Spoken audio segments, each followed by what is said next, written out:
Bonjour à tous, je me présente Hervé Aubé, société CEDI ATI Fibre Optique. Notre travail c'est d'être autour de la fibre optique et de proposer des ensembles. On a travaillé beaucoup sur des systèmes déployables à base de fibre optique pour des engins terrestres, pour des engins sous-marins. Et cette année, on propose un nouveau système qui est une fibre optique déployable à partir d'un drone. Le déploiement à partir du drone oblige à certaines contraintes. Un système qui est très léger, qui offre de grandes bandes passantes, c'est tout l'intérêt de la fibre optique, et qui va pouvoir être déployé par le drone sans créer une gêne au drone. Donc notre concept est un petit peu différent de ce qu'on a trouvé auparavant. On va venir se placer avec une bobine qui est attachée au drone et non pas qui est basée au sol. Ce qui fait que le drone, quand il va pouvoir se déplacer, il va complètement déployer la fibre optique et en aucun cas la fibre optique ne constitue une laisse qui va restreindre sa liberté de mouvement. Donc le concept de ce démonstrateur, évidemment ici on retrouve dans la partie haute un drone avec sa caméra dans la partie basse qu'on retrouve ici, une fibre optique qui va être attaché à un poste de contrôle. Le poste de contrôle va être soit utilisé pour piloter le drone, soit ou en même temps utilisé pour de la vidéo, qui peut être de la vidéo très haute bande passante. On peut imaginer un 4K ou un 8K sans aucun problème, à partir du moment où la fibre optique est une fibre optique monomode. Donc on a des bandes passantes qui peuvent aller de l'ordre du terabit sans aucun problème. Au niveau de la bobine elle doit avoir une contrainte de longueur et une contrainte de poids. Donc ce que vous avez à l'écran, c'est à peu près 1 km de fibre et 250 grammes. Donc sur ce démonstrateur, on a pris un drone qui était tout petit, un Mavic Air, et ça ne pose aucun problème de déploiement, on le verra sur une petite vidéo après, au niveau du déploiement de la fibre optique. Pour illustrer le phénomène d'utilisation de la fibre optique sans que cela crée un risque pour la transmission, on a lié à ce démonstrateur un petit laser hélium-néon qui va pouvoir travailler pendant le déploiement et qui va montrer que la fibre optique reste passante et utilisable tout au long du déploiement. On a développé une gamme qui est déjà existante pour les activités terrestres et pour les activités marines. Donc ça part de petites bobines qui font 500 mètres. Alors on peut partir aussi sur des multiples inférieurs. On peut démarrer à 200 ou 300 mètres. Mais ça commence à devenir intéressant économiquement à partir de 500 mètres. Des bobines d'1 km qui est aujourd'hui un produit relativement standard. Et on peut aller sur des bobines qui sont beaucoup plus importantes. On a fait des essais de déploiement sur du terrestre ou sur du sous-marin en 15 km, 30 km et 50 km. Quand on a une bobine qui est très importante en termes de longueur, supérieure au kilomètre, et qu'on veut utiliser pour plusieurs missions, on va devoir recabler l'extrémité, puisque quand la fibre va être déployée, elle va être perdue sur le terrain. C'est de la fibre, ce qu'on appelle loose. Et du coup, on va devoir remonter un connecteur une fois la mission effectuée. Et dans ce cas-là, ce qui est préférable, c'est de monter un connecteur sous forme de pictel et on le reconnecte par soudure. L'équivalent de cette soudure, c'est exactement ce que vous avez sur le bord de vos routes quand vous voyez des gens qui installent des systèmes télécoms et qui installent la fibre pour qu'elle arrive chez vous.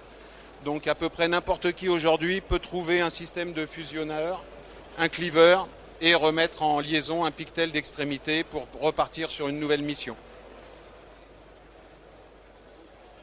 L'intérêt de cette techno, du moins ce qu'on y a vu nous comme intérêt de manière très rapide en termes d'application, c'est par exemple aller faire du data avec de la reconnaissance faciale au milieu d'une foule. Vous pouvez avoir un très grand nombre de personnes et avoir un engin qui va pouvoir vous ramener l'information et emmener suffisamment d'informations pour donner accès à de l'intelligence artificielle et faire de la reconnaissance faciale, mais cette fois-ci en direct. Vous n'êtes pas obligé d'attendre que l'engin réatterrisse pour récupérer une disquette qui est lourde. Là, en direct, vous pouvez tout à fait récupérer les caractéristiques d'un personnage et le suivre au milieu d'une multitude, d'une foule en déplacement. Un autre intérêt, c'est que la fibre optique vous permet d'avoir une immunité par rapport au blindage. Et donc toutes les zones confinées où vous voulez faire passer de l'information, où vous voulez aller voir ce qui se passe ou ramener de la vidéo, cette fois-ci, alors que vous aviez des perturbations au niveau data communication, liaison des ondes radio, cette fois-ci la fibre optique va vous protéger, va vous amener une immunité par rapport à ces blindages. Et donc du coup, vous pouvez tout à fait imaginer une application. Vous êtes ici, on est dans un terminal gazier. Ces terminals gaziers, à l'intérieur, ils sont entièrement recouverts de façon étanche de plaques d'acier, toutes soudées entre elles. Et toutes ces soudures doivent être inspectées au moins 2 fois minimum avant de mettre le terminal en fonction. Et dans cette fonction-là, on peut très bien imaginer un drone qui monte à peu près, on doit être à 50 mètres de hauteur. Et on peut aller inspecter toutes les soudures dans une zone qui est au départ considérée comme blindée. Au niveau d'une liaison fibre optique, elle a donc 2 intérêts, on l'a vu. Elle a un intérêt, c'est ramener une très forte bande passante, ce qui n'est pas autorisé via les ondes radio, et la possibilité aussi de piloter l'engin. Alors pour piloter l'engin, il suffit d'avoir un système électro-optique qui va jouer le rôle de multiplexeur et démultiplexeur. Dans une seule fibre optique, on va pouvoir faire passer indépendamment 2 informations, celle du pilotage avec une longueur d'onde donnée et celle de l'information vidéo avec une autre longueur d'onde. Évidemment, on a un système de multiplexage dans l'appareil et un système de démultiplexage au sol. Ces systèmes-là sont déjà ce qu'on retrouve sur quasiment tous les engins terrestres type ROV qui doivent proposer d'office une option fibre optique pour les endroits ou les zones perturbées tels que les aéroports, les raffineries, tous les endroits où on ne peut pas utiliser la liaison radio. Cet intérêt de fibre optique, c'est qu'on est aussi sur une fibre optique qui est absolument très low cost. C'est une fibre optique de base télécom. Donc ce n'est que de la silice et de l'époxyacrylate. Donc au niveau environnement, comme la fibre optique peut être laissée sur le terrain, vous n'avez pas de pollution. La silice, quelque part, c'est du sable. Donc il faut lui laisser un petit peu de temps pour se désagréger, mais une fibre qui fait 150 microns sur silice, elle va quand même se désagréger assez vite dans le temps. Et tout ce que vous pouvez récupérer après une mission, il suffit de le jeter à la poubelle. Ici, nous avons une vidéo que je vais essayer de démarrer.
Donc la vidéo, on a essayé de se servir de ce démonstrateur pour bien montrer que le drone n'était absolument pas perturbé dans son vol par le fait d'avoir une bobine de fibre optique avec lui qui peut aller sur des liaisons jusqu'à 1 km. On a pris un drone très petit comme le Mavic Air pour faire ce démonstrateur, mais on peut très bien imaginer un drone un peu plus conséquent et à ce moment-là, on peut avoir des bobines qui peuvent monter à 5 voire 10 km. Ces applications, elles sont très nombreuses. On retrouve ici Live Broadcast. Donc c'est de l'instantané et c'est de la haute définition en termes de vidéo en instantané et non pas en diffusé et en relayé. Vous avez tout ce qui est inspection indoor, des zones où vous ne pouvez normalement pas envoyer de drone ou pas envoyer de ROV et qui vont vous permettre d'aller faire une liaison totalement immunisée par rapport aux perturbations électromagnétiques ou par rapport au blindage. Vous avez tout ce qui est industriel et public au niveau de la sécurité. Au niveau des engins terrestres, on retrouve les systèmes de déminage. Ça, c'est des applications qui sont connues depuis longtemps. Dans les applications mines, grottes ou autres, évidemment, là, les ROV peuvent amener beaucoup d'avantages. Et ce qui est intéressant, c'est que jusqu'à présent, ces applications-là étaient réservées plutôt à des ROV et donc des applications terrestres. La difficulté, c'est quand vous vous retrouvez avec un amoncellement de gravats que le ROV n'arrive pas à franchir, le drone, lui, il a beaucoup plus de facilité. Donc par exemple, dans les canalisations, maintenant, on voit de plus en plus des drones qui arrivent avec une cage de protection, de manière à ne pas se taper sur les parois. Mais dans un système de pipe, par exemple, si on veut faire de la visualisation de soudure, vous pouvez avoir un pipe qui fait 50 km et envoyer votre drone à l'intérieur pour visualiser toutes les soudures du pipe sans aucun problème. Donc là, inspection de pipe, on en a parlé. Aujourd'hui, c'est plutôt du ROV terrestre, mais ça peut être dédié à des applications pour drones. Et puis en sous-marin, c'est des choses qu'on connaît depuis longtemps. C'est tout ce qui est déminage, où là, la fibre est utilisée au départ comme consommable. Évidemment, elle disparaît en même temps que le ROV et quand elle fait péter la mine.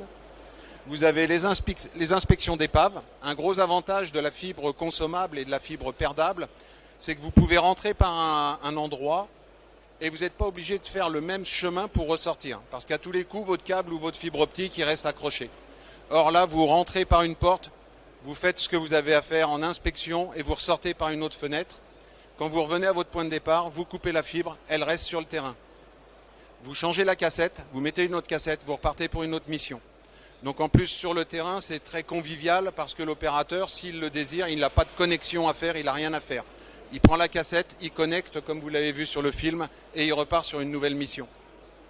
Et puis vous avez les inspections de navires pour tout ce qui est coque en sous-marin de manière traditionnelle. On a mis un éventail d'applications auxquelles nous avons pensé pour les drones, mais bien évidemment il en existe aujourd'hui des centaines et tous les jours on voit arriver de nouvelles applications. Donc là, pensez à cette possibilité nouvelle qui est offerte, la fibre optique emportée par le drone et qui ne constitue aucun moyen de limitation à son rayon d'action. Et dans ce cas-là, vous aurez accès à de nouvelles applications qui vont apparaître. CDI-ATI, pour vous décrire en 2 mots notre société, c'est toutes les fibres optiques dans les environnements extrêmes. Ça veut dire de la très haute température, des applications cryo, des applications radiation, des applications spatiales. On va toucher un peu tous les types d'applications. Donc ici, au niveau des secteurs, on est dans les secteurs aéro, militaire et spatial, mais nous touchons aussi le médical, l'énergie, la recherche avec les télescopes et les accélérateurs de particules. Bref, tous les endroits où on n'imagine pas mettre de la fibre optique. Et pourtant, aujourd'hui, on arrive à y mettre des capteurs, des fibres optiques, y compris dans les centrales nucléaires. Aujourd'hui, les nouveaux réacteurs qui vont arriver, SMR, on est en train de penser à mettre de la fibre optique à l'intérieur. On est aussi sur des applications médicales invasives, ce qui donne un niveau de qualité et qui requiert un niveau de qualité au niveau des fibres optiques où vous avez droit à 0 défaut. Il faut le 100% de réussite et c'est exactement le même niveau que pour les militaires ou pour le spatial. Et en termes de produits, on va travailler sur des composants passifs, coupleurs, multiplexeurs, donc ça en multimode plutôt pour des environnements spatiaux et militaires. On travaille sur tout ce qui est passage étanche, monovoie, multivoie. Il n'y a pas de cas d'application aujourd'hui où on n'a pas pu proposer des passages étanches. Des systèmes multifibres pour de la spectronomie ou spectroscopie. Et puis, bien évidemment, toute une gamme de bobines qu'on va pouvoir dédier et qu'on va pouvoir choisir à chaque application. Ce qu'on essaye de montrer, c'est des produits standards qui font office de produits d'appel. Mais à partir de ces produits d'appel, toutes les questions, toutes les spécifications, nous les prenons et on va pouvoir vous proposer à peu près n'importe quelle fibre du marché qu'on va pouvoir appliquer. Demain, sous un drone, vous voulez mettre un laser pointeur à très forte énergie, on saura vous proposer une fibre pour le faire. Et puis, bien évidemment, il y a de la connectique dédiée à des environnements sévères. Et puis, on travaille sur de la puissance. Voilà, si vous avez des questions, nous sommes sur le stand GF 467, Hall 6. et on se fera un plaisir d'y répondre. Mais si vous avez des questions tout de suite, c'est le moment.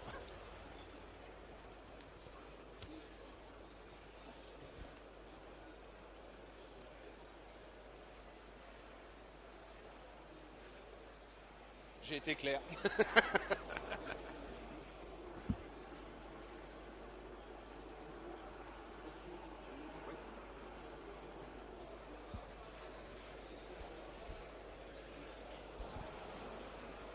Est-ce qu'il marche?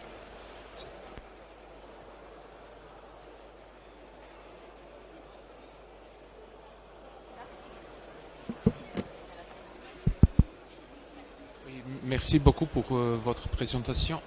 J'ai deux questions. C'est quel le poids d'une bobine? Et l'autre, est-ce que j'ai compris correctement que la bobine est réutilisable chaque fois?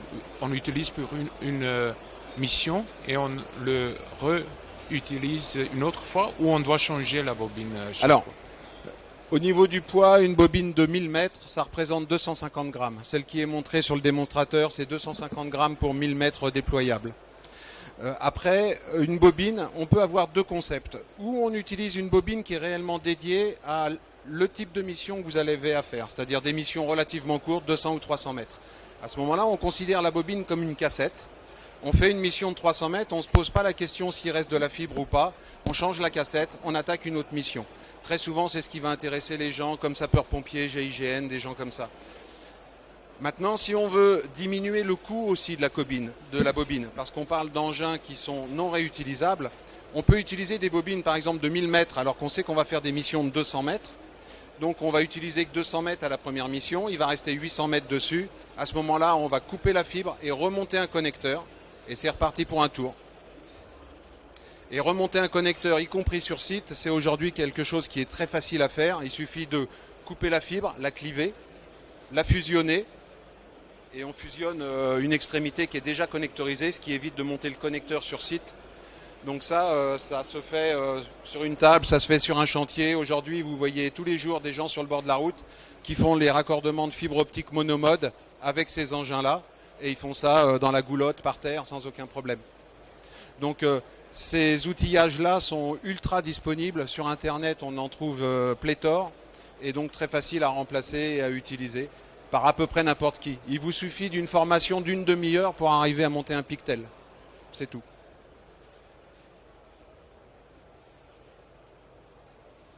D'autres questions ?